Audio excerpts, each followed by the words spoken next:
complete it in a month's time. Great. Yeah.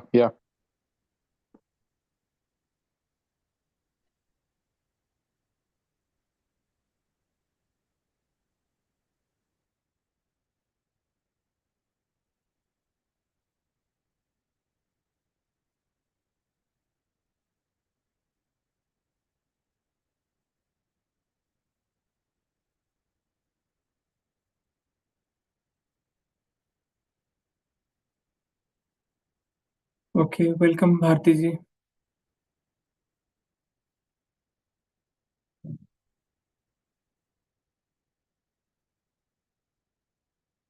Let me share my screen and then we will start today's new book.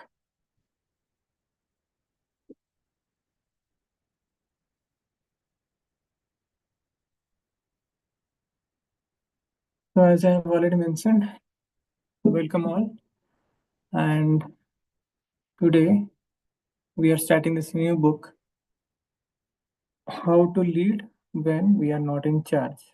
The cover page looks like this. Quite exciting. And if it is going well, then I'll also buy the Audible version of it and we will go through that as well. And I've also collected few practical sessions based out of this book, which is meant for increasing the leadership quotient in us. So we will plan how to include that as well in our book reading sessions going forward. And just to give a summary or the plan, each day we will be reading it, and our focus would be not to read for a longer time, but to make sure that we will be reading regularly for sure. And by taking small little steps on a daily basis, we will be completing this book preferably in a month's time, approximately a month's time. And we will not reflect in a very detailed manner for this particular book. Earlier we were following that pattern. For this book, actually, we'll see like how if it is really required, then we'll change the format. But for now, what I think is like we will read it continuously, and towards the end, if anyone wants to share any point, their takeaways, they can share it in a short person kind of, and then in the day, throughout the day, because this book is already shared in the group, you can also go through the book and you can share your main takeaways from this particular book in the group. So that way, and few more action takeaways also I'll be sharing explicitly from the content that we cover each day. That is the format that we are going to follow, so that we will not only read but also see that how I can take the essence of it and implement in our daily life. If not on a daily basis, we will be getting points, but definitely in every 2 to 3 days, some or other important points we will be getting, which we can implement for that particular day or for that particular week, and see that we are moving to the implementation zone effortlessly. Great. Yeah, thanks, Mikhailji. This looks very interesting. Thank you, Rohit. So we'll start from the forward.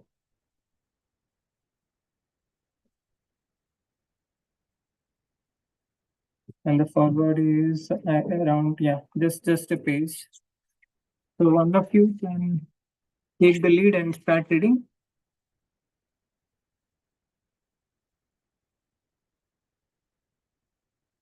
Yeah, I can take it. Sure. Give me just 1 minute. Sure.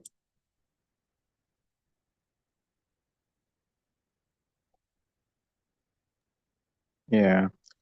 So autonomy is a myth.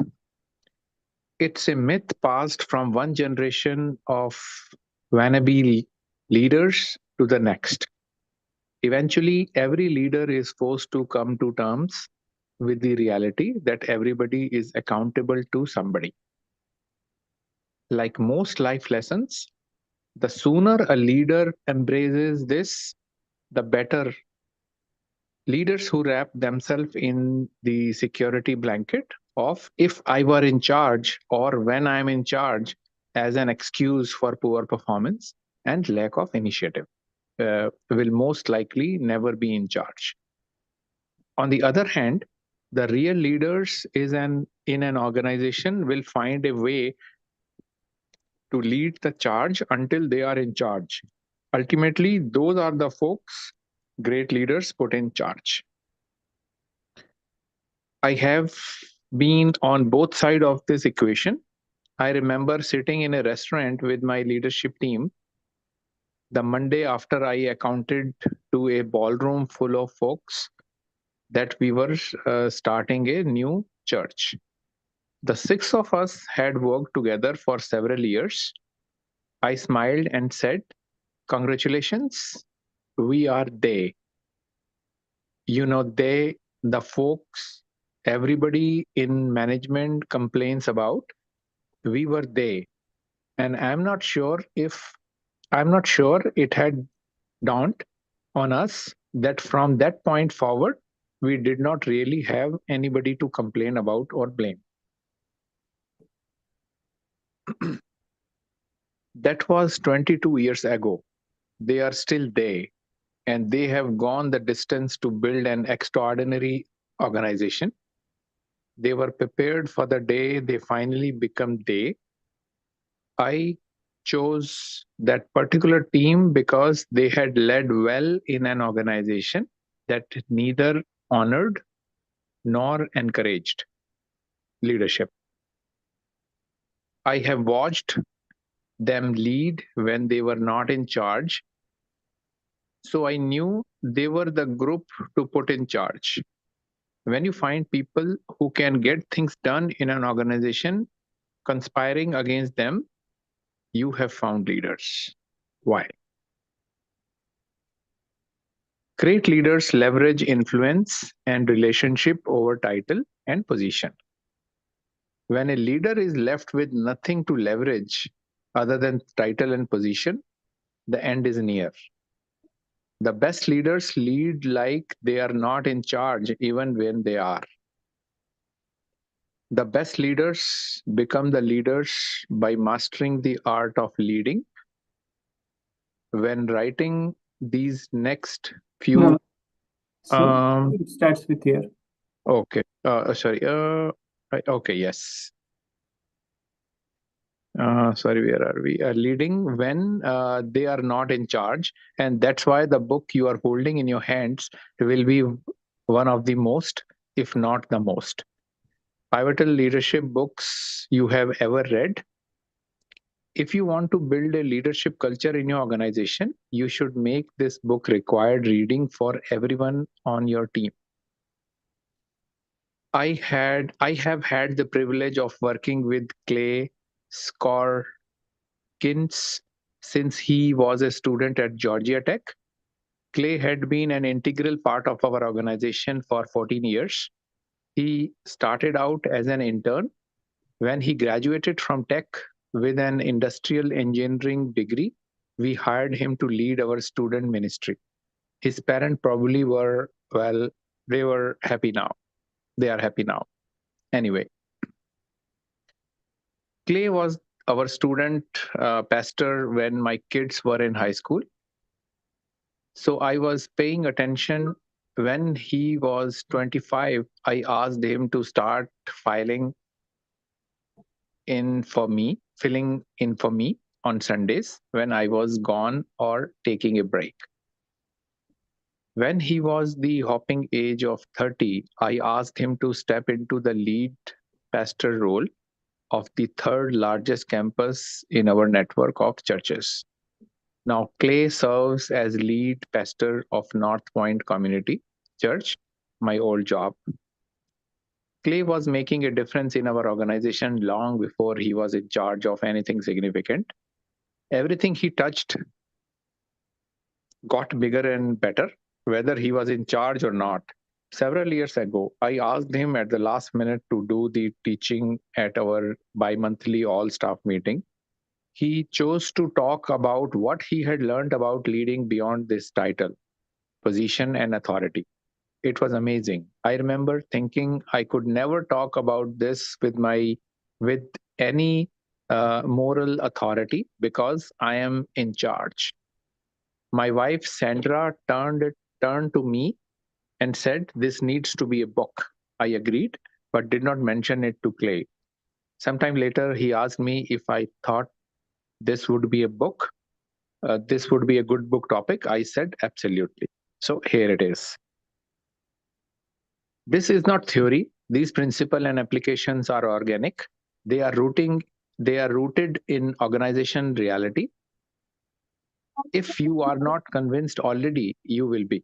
You don't have to be in charge to make a difference. You can lead without being in charge. Andy Stanley.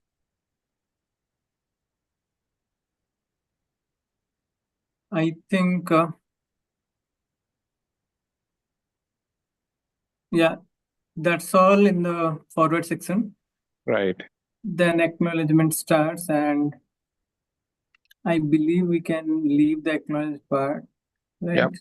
I think we got the gist. Yeah. Yeah, we got the gist how actually this book has been came into picture. Conceptualized. Yeah. Yeah. And if anything, anyone wants to particularly note which they like, then please go ahead. So what I like here is, yeah. so sorry, should I? Okay. Yes. So what I like here is, like, this position is not a necessary. If you have to rely upon your position to lead, that means that line that says, it's towards you or towards the end. It is just that creating opportunity, or sorry, not creating, identifying an opportunity to lead, whatever is your position is actually in any situation. Very true. Very true. So that is what I got it. That's right. So this particular line actually is very interesting to me. Leaders who wrap themselves in the security blanket of if I were in charge or when I'm in charge as an excuse for poor performance and lack of initiative will most likely never be in charge. That means they can never become a leader. This is very nice. And another line I really like is, which is coming to an end somewhere here. Yes, this particular line. Actually, this is an EPUB reader, so I'm not sure how to make some like Highlighting or something. yeah, highlighting. It's not, that option is not there. It's not a PDF, so Okay. somehow we have to live with it. If anyone can get the PDF copy of this book, then we can start in that session. Otherwise, till then, actually, I tried to search a bit, but I could not. So far, I could not get. So we will have to remember what are the main points which we really like. So this line, yeah, this line I really like, where it says, "Great leaders leverage influence and relationships over title and position. When a leader is left with nothing to leverage other than title and position, the end is near." So this is again boils down to the same line. The first line: autonomy is a myth. Autocratic, especially in these times, this is fading away very fast. Right. So the two words that he used in the above same statement you are showing is relationship and what was the other one? Influence. Yes, influence and relationship over title and position. Actually, so if we are leveraging only the title and position, the power of my title and power, the positional power that I have, but nothing else, then that leader is coming to an end, or that position is coming to an end very near. Right. Now, let me start reading the chapter 1, or anyone else like. Bhartiji, if you want to read, let me know. Otherwise, I'll start reading. Okay, let me read. Chapter 1. You can The start, sir. Yeah, sure. Thank you. So I'll be reading few paragraphs and then I'll hand over to you. The oddity of leadership. I guess I have always wanted to be a leader. Perhaps it started with the safety patrol in the fifth grade, as if being the oldest in elementary school was not enough of an ego boost. Our school selected a few of the most eager kids to serve on the team that patrolled the carpool lane. Something came over me as I put on that yellow hard hat and reflective sash. I had swagger. With just the slightest hand gesture, I could force 2 tons of steel to come to a complete stop. That's power. Maybe it started when I entered the student government presidential race in 10th grade. For some odd reason, I was on the creative kick, trying to leverage popular hip hop songs as my campaign slogans. Bake the thing up and vote for Clay. Thank you, Julian. Say my name, and vote for Clay. I see you, Beyonce. It's quite embarrassing now, but somehow it worked. Or maybe it was when I subtly lobbied to vote captain of the varsity baseball team. I was just good enough to make the team, but not good enough to actually play. As disheartening as that was, becoming captain of the team seemed to be enough to satisfy my itch for leadership. What happens in the dot is more important than what happens on the field became my stump speech. Those were the moments I felt alive. Unfortunately, those times were few and far between. The rest of the time, I was just another kid in class. When I had authority, I could lead. If I had no authority, I was just waiting my turn. Sadly, through my high school years and beyond, I missed more opportunities than I took. I see that now when I look back on my first role in ministry as a student pastor. Our weekly our weekly event met on Sunday afternoons, but the best thing we were doing was mobilizing students to serve as small group leaders for kids during our morning service. Think about it. What would have helped you more as a student? Sitting in a class and listening to someone lecture you, or actually leading your own group of younger kids and having to do some of the teaching yourself? The answer was as obvious as it is now. Unfortunately, I did not have the courage to refocus our efforts and resources to encourage even more students to serve. Hindsight is 2020, but the future does not have to be so blurry if we wear the right glasses. As I look back over my first few jobs, the common theme that has run through every one of them is regret. I regret the times I did not speak up. I regret the times I twiddled my thumbs, waiting for someone to tell me what to do. I regret feeling like a victim to the structure or hierarchy of the organization. Life teaches us that the authority to lead and the opportunity to lead are a package deal. We think they go hand in hand like Canberry sauce and turkey. When we were given the authority to lead, a title, a uniform, a corner office, then and only then we will have the opportunity to lead. But that's just not true. Okay. So Bharti, you want to take over from here? Maybe another two, three paragraphs we can accommodate in today's session. Wanting to be in charge. As we wait for the authority of leadership to present itself, are we supposed to just sit on the sidelines before we can attempt anything with even a resemblance to leadership? So it seems, growing up, my perspective was that if you were in charge, you were naturally leading something.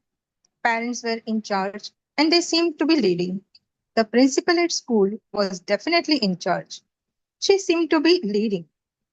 Even the bus driver, who was supposedly in charge of the bus, yelled at everyone like he was trying to lead. The line leader, kindergarten, was in charge, at least for the day, and that was everyone else in line doing, just waiting until it was their turn. Do you remember how that felt in school? I remember feeling so powerless, so helpless, and so important. I was one of the 30 kids sitting in a row with a full bladder, yet I couldn't relinquish one drop of urine without someone with authority leading me to the bathroom. The reality is that 99% of my childhood was me being led by someone with authority. When someone else is telling you what to do, you don't have to lead anything. You don't even have to think. You just learn to put your mind in neutral and go to the flow. When someone else is leading you, it seems as though there is no leading left to be done. So you just wait. No one likes. Should I read? Give me a second. Let me see where is a good point to stop. Maybe up to here can we complete? I'm thinking. Yeah, let's do it because this is today the first day. We are going little overboarded, but from tomorrow we'll limit the call duration to 15 to 20 minutes max. Yeah, please continue. No one likes waiting for a turn to lead, to be the one making the decision. But we all know what it feels like. You have ideas, but you feel like no one will listen because you don't have the microphone. You are not leading the meeting, you are just in the meeting. When you tried to share your plan last time, you felt ignored, or even worse, you felt like you were seen as a re- renegade or a thorn in the side of the one in charge. So you decide that maybe you are just better off if you quit trying. They will never listen. It's going to be like this forever. I will just shut up and go with it. They just don't do it. They just don't get it, and there is no sense in trying. My first real job as an adult reinforced this. Though my desk sat on the 17th floor in the downtown Atlanta skyscraper, like the rest of my team, everyone was eager to tell me what to do because his or her altitude on the organizational chart was higher than mine. And it seemed that the higher they were positioned on the chart, the lower the requested task was. I remember thinking, I don't mind getting your dry cleaning, but I draw the line at picking up your snotty nosed kid from daycare. Even I have my limits. I moved through my younger years assuming I had to be in charge in order to lead. And until I was in charge, I just needed to wait my turn. One of my small toys in the life is grocery shopping. Ever since our kids were old enough to sit up, they found over the grocery carts that look like little cars.